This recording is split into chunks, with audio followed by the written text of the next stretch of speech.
જય દ્વારકાધીશ। હું છું પ્રહલાદ। મારી યુટ્યુબ ચેનલ મુલાકાત વિશેષમાં આપનું હાર્દિક સ્વાગત છે। મિત્રો, આપણે દરેક વખતે અલગ અલગ વ્યક્તિ સાથે મળી અને તેના જે બેસ્ટ કાર્યો હોય તેને આપણા સુધી પહોંચાડવાની કોશિશ કરીએ છીએ, જેથી તમને મનોરંજન મળે, મનોરંજન સાથે સાથે કંઈક માર્ગદર્શન મળે। હમણાં છેલ્લા ઘણા સમયથી આપણે પ્રાકૃતિક ખેતી કરતા ખેડૂતો સાથે મુલાકાત કરીને જે પ્રાકૃતિક ખેતી છે તેનાથી આપણને શું લાભ થાય, પ્રાકૃતિક કરવાથી શું ફાયદો થાય અને ભવિષ્યમાં પ્રાકૃતિક ખેતી કરવી કેમ જરૂરી છે તેના માટેના તેમની સાથે મળી તેમના વિડીયો બનાવીને આપણા સુધી મોકલતા આવે છે કે જેથી દરેક ખેડૂતને પ્રાકૃતિક કૃષિ વિશે થોડું માર્ગદર્શન મળે અને તે પણ પ્રાકૃતિક ખેતી કરવા પ્રેરાય તે હેતુથી આપણે તેના વિડીયો બનાવીને આપણા સુધી મોકલીએ છીએ। તે અંતર્ગત આજે પણ અહીંયા આપણે પાનપુર તાલુકાના સુંઢા ગામે બહુચર પ્રાકૃતિક ફાર્મની મુલાકાતે હતા। તો પ્રાકૃતિક ખેતી માટે સરકાર પણ કેટલી સક્રિય છે તે માટેનો આજનો ખાસ વિડીયો છે કે આજે બહુચર પ્રાકૃતિક ખેતીની ફાર્મની મુલાકાતે શ્રી ગાંધીનગરથી બાગાયતી જોઈન્ટ ડાયરેક્ટર અધિકારી પોતે પણ ફિલ્ડમાં હતા અને તે પ્રાકૃતિક ખેતીની ફાર્મની મુલાકાત કરીને આજુબાજુના પણ બીજા કેટલાક ખેડૂતોને મળીને પ્રાકૃતિક ખેતી કેમ કરવી અને સરકાર આના માટે શું પગલાં લઈ રહી છે તેના વિશે તેમને સંપૂર્ણ માહિતી આપી દીધી। તો આજના વિડીયોમાં તે સાહેબે જે માહિતી આપી તે તમારા સુધી પહોંચાડવાનું લાઈવ ડેમો બતાવવાની કોશિશ કરીશું। તો દરેક મિત્રોને ખાસ વિનંતી કે વિડીયો પૂરો જોજો અને વધુમાં વધુ શેર કરજો, વધુમાં વધુ ખેડૂતો સુધી પહોંચે અને ખેડૂતોને પ્રાકૃતિક ખેતી વિશે થોડું માર્ગદર્શન મળે તે હેતુથી વિડીયો શેર વધુમાં વધુ કરવા દરેકને ખાસ અપીલ। સાથે તમને આ વિડીયો કેવો લાગ્યો તે વિશે કોમેન્ટ કરવા પણ ખાસ અપીલ કરું છું। આપણી ચેનલ સબસ્ક્રાઈબ ન કરી સબસ્ક્રાઈબ કરજો અને આપણા દરેક વિડીયો વધુમાં વધુ શેર કરજો, દરેક ખેડૂતને આ પ્રાકૃતિક ખેતી વિશે માહિતી મળે। તો હવે આપણે આજને આ જે સાહેબનો આજના આ જે પ્રાકૃતિક ખેતી વિશેની મિટિંગ છે તે તમને બતાવવાનું લાઈવ ડેમો ચાલુ કરીશું। તો બન્યા રહો વિડીયો સુધી, વિડીયો પૂરો જોવા દરેકને ખાસ વિનંતી કરીએ કે જે જીવામૃત છે, બ્રહ્માસ્ત્ર છે, કેવી રીતે બનાવવું એ થોડી સમજણ આપે। આપણે મેઇન ગાય આધારિત પ્રાકૃતિક ખેતીમાં 5 પાયાના સિદ્ધાંત છે: બીજામૃત, જીવામૃત, ગંજીવામૃત, અચ્છાદાન અને બાષ્પા એટલે ભેજ અને સહજીવન। તો અત્યારે આપણે જીવામૃત કઈ રીતે બનાવવું ને એ આપણે એની રીત જાણી લઈએ, જેથી કરીને આપણે ઘરે પણ આપણે બનાવી શકીએ। જીવામૃત એક વસ્તુ એવી છે કે ખાતર નથી, આપણને એટલું મગજમાં લેવાનું છે, એ મેળવણ છે। જેમ આપણે દૂધને મેળવવું હોય તો અંદર શાહનો છોટો પાડીએ ને તો તરત દૂધ મળી જતું હોય છે, એ રીતે જીવામૃત બનાવીને આપણે જમીનમાં આપીશું ને તો જે જમીનમાં જે બેક્ટેરિયા સુષુપ્ત અવસ્થામાં અત્યારે છે એ બેક્ટેરિયાને જાગૃત કરવાનું કામ આ બેક્ટેરિયા કરશે। એટલે આપણે એ અત્યારે જોઈએ તો આમાં શું શું જોઈએ જુઓ। પહેલાં તો આપણે 180 લીટર પાણી, એટલે આ ડ્રમમાં આ પાણી ભર્યું છે, આટલું બાકી રાખ્યું છે। એનું કારણ છે કે આપણે અંદર હજી વસ્તુઓ મૂકવાની છે।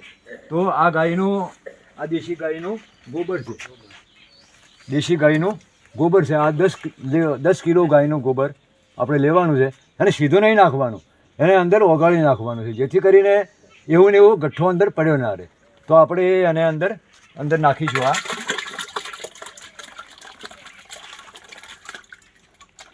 આ 10 કિલો ગાયનું ગોબર આપણે નાખ્યું અંદર। હવે આમાં આવશે 10 લીટર ગાયનું ઝરણ। ઝરણ જેટલું જૂનું છે ને એટલું મહત્વનું છે, અને ગોબર છે ને એ તાજું લેવાનું છે। આ બે સિસ્ટમ આપણે મેઇન ખાસ સમજવાની છે। ગોબર તાજું લેવાનું અને ઝરણ છે ને એ જેટલું જૂનું છે ને એટલું હોનું છે। એટલે આપણે ગાયનું, આ ગાયનું ઝરણ છે, પ્યોર ઝરણ છે, અને અમે સીધું ગાયનું ઝરણ અમે લઈએ છીએ સીધું। તો એ આપણે આમાં ઝરણ નાખીશું। આ 10 લીટર ઝરણ અંદર નાખ્યું છે।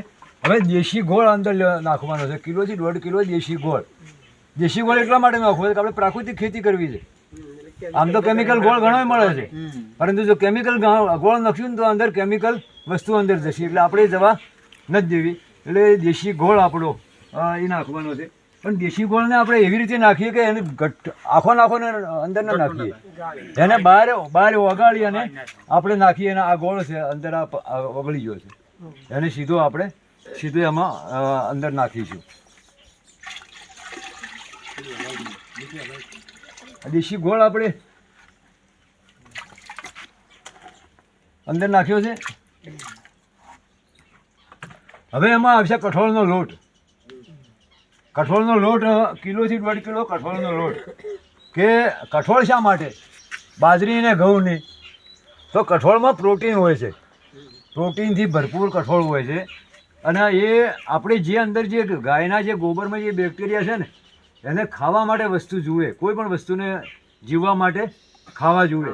તો એને આપણે શું આપીશું? તો આ કઠોળનો લોટ આપણે અંદર નાખીશું. તો આ કઠોળનો લોટ આપણે એને પાછો ઓગાળીને જ નાખવાનો છે. સીધો નાખીએ ને તો જે અંદર ગચડી રહી જાય ને તો એ ગચડી ગળતી નથી, અને ન ગળે તો એમાં જીવાત ઉત્પન્ન થાય. તો આપણું જે જીવામૃત બનાવ્યું છે ને એ કામ લાગે નહીં, એટલે આપણે એને ઓગાળી નાખીએ. હવે બાકી રહ્યું માટી. હવે માટી કઈ લેવી એ ખાસ કાળજી રાખવાની છે કે માટી શેઢા પાળા ઉપર કે વડ નીચેની માટી કે ઝાડ નીચેની માટી અતિ મહત્વની છે. એનું કારણ એ છે કે આપણે ત્યાં કોઈ દવાનો પટ અંદર આપ્યો નથી, ખાતર આપ્યું નથી. એ જીવિત માટી છે, એટલે જીવિત માટી આપણે અંદર આપીશું. પરંતુ હું જે જીવામૃત બનાવું છું ને એ મારી 2016થી આ જમીન છે ને પ્રાકૃતિક છે.